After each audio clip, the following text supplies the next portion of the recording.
Hola, ¿qué tal?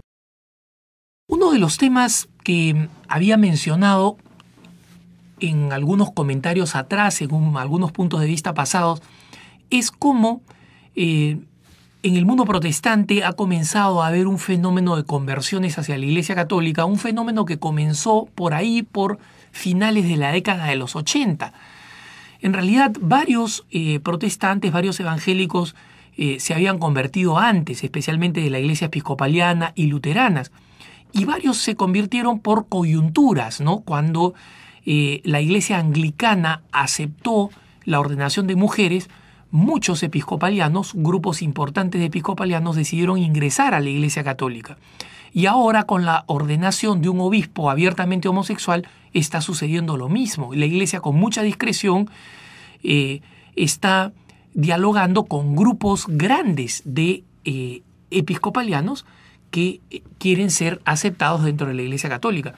Pero estas son razones coyunturales. Este otro movimiento al que yo me refiero es el de la conversión de muchas personas que han sido militantes evangélicos, ¿no? Algunos, pocos, fueron católicos tibios, ignorantes de su catolicismo, que se convirtieron en fanáticos evangélicos, otros que nacieron evangélicos y otros que no tenían ninguna religión, no fueron formados en ninguna religión y se convirtieron al evangelismo primero, ¿no? La historia de conversión de estos personajes fue recogido por un libro magnífico que se llama Sorprendidos por la Verdad. Lamentablemente no está en español, se llama Surprised by Truth, Sorprendidos por la Verdad, que se editó en 2 ediciones. Hubo una primera muy exitosa que recoge la conversión de 11 evangélicos profundamente comprometidos, algunos de ellos dedicados exclusivamente a convertir católicos al evangelismo, dedicados explícitamente a socavar a la Iglesia Católica, a salvar a los católicos que estaban siendo conducidos a la condena eterna por su iglesia, como ellos pensaban, ¿no? En los siguientes puntos de vista quiero compartirte algunas de estas historias de conversión de estas 11 que están en este libro, 10 varones, una mujer. Son historias fascinantes, hermosísimas, muy distintas unas de la otra. Unos llegan por el camino del sufrimiento, otros llegan por el camino puramente intelectual, otros por un camino emocional e intelectual combinado, así, de forma distinta. Pero lo importante es comprender que en todo este proceso, en todo este camino, estos hermanos tuvieron algunas cosas en común que me parece muy importante conocer. En primer lugar, tuvieron que suprimir o tuvieron que superar una cantidad enorme de prejuicios respecto de la Iglesia Católica. ¿Prejuicios por qué? Porque a ellos, sus profesores, sus catedráticos, sus ministros evangélicos, le enseñaban que la Iglesia Católica decía cosas que en realidad la Iglesia no dice. Por ejemplo, que nosotros adoramos a los santos, que adoramos a las imágenes de los santos, que idolatramos a la Virgen María, que no creemos que la salvación viene por la gracia, sino por las obras y solo por las obras. Cosas todas que son absolutamente falsas, que los católicos no sostenemos, ¿no? Pero existía este prejuicio, esta creencia, y por eso es que el encuentro común en áreas comunes, el diálogo ecuménico, es tan importante, sobre todo cuando se puede trabajar juntos en actividades como las actividades pro vida.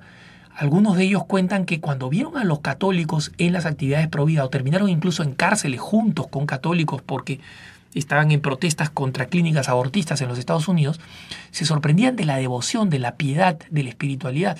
Se sorprendían que los católicos les rezábamos a Jesús, creían que solamente rezaban a los santos o a las imágenes, ¿no?